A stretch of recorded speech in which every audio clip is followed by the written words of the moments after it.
So today I printed this quick change tool post tool holder, and it features a dovetail rail with a tool holder bracket or tool holder with a male dovetail here and a dovetail to fit any AXA 60-degree tool holder.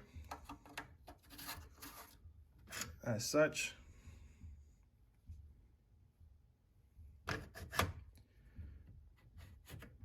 and I gotta say, this is gonna be really nice having it close proximity to the lathe. No longer have to go into the drawers to grab it. And eventually I want to put the tools that I use most on the outside, and brackets, holders, and stuff like that, and keep everything nice and tidy. So stay tuned for those videos as I design those and come up with those ideas. But for now, I'm going to show you the design process behind making this. This is the design path that I took. Did 4 prototypes before I got to the finished product. And everything's centered around the Bostar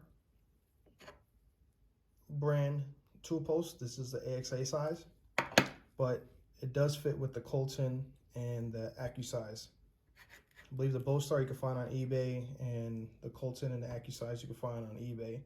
And it didn't fit this no-name brand that I got with one of my lathes at the time of purchase, but this no-name brand that came with this one fits it. So I believe it's just this chamfer at the back. It goes from the angle to the chamfer, a flat chamfer, versus it goes from the angle here, the dovetail angle over here, to a hard, sharp corner, and then it's like an angled chamfer over here. So that doesn't slip into this one. So this one slips in fine. This one has a really nice fit, whereas this one does not want to go down. I'll just cut up into the PLA into the plastic. So the ACU size fits, the Colton fits, and the Bostar fits. So the reason why these two have different finishes is that once I got the design to where I was happy with the tolerance and the fit, now it was on to deciding, how do I print this and what orientation do I print it? Like this, like this, like this, on the bottom, you know, which way do I do it? So this is the first one that I printed, and I printed it just like this.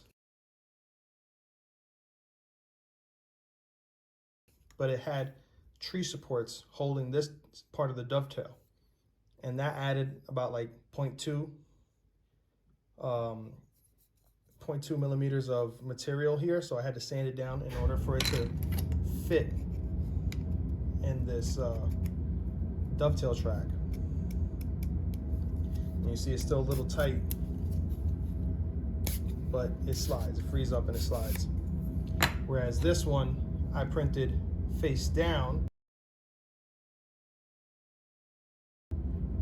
and none of the dovetail areas had tree supports, but this backside, which makes contact with the tool holder, that wasn't so critical.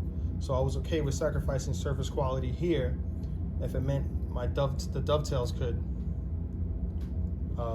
remain unchanged. So that ended up being the recipe there for success, and that slides just fine right there. Still a little tight, but it's nice because it doesn't wiggle in the track or anything like that. So it's pretty nice and true. And it's amazing what you can get with these 3D printers, how accurate you can get everything. I just put a countersunk screw in there, 2 of them, and the original design was going to have 2 screws on each holder, and I have about 15 holders, and that would have been 30 screws put in above my lathe. and I didn't want 30 screws, so I opted for making 3 of these, which could hold 4 to maybe 5 of these brackets and holders for the holders. And I just put 6 screws in, and so far it works out. And what I did to make this dovetail here with this setup was I did a prototype.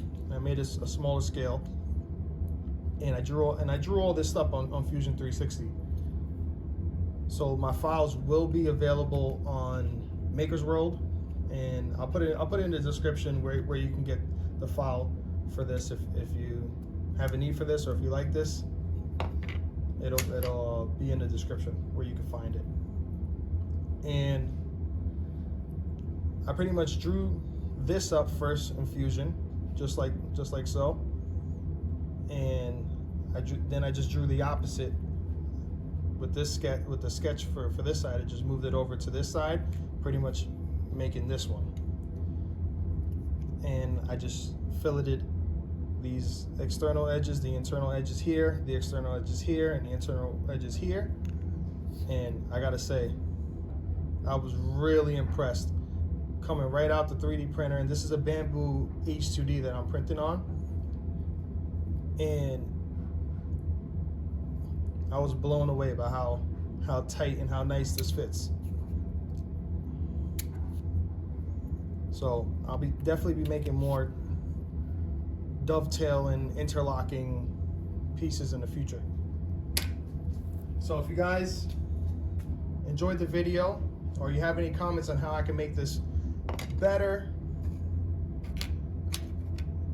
please let me know in the comments. If you like the video, like it, so please subscribe if you enjoy the content, and I'll catch you guys next time.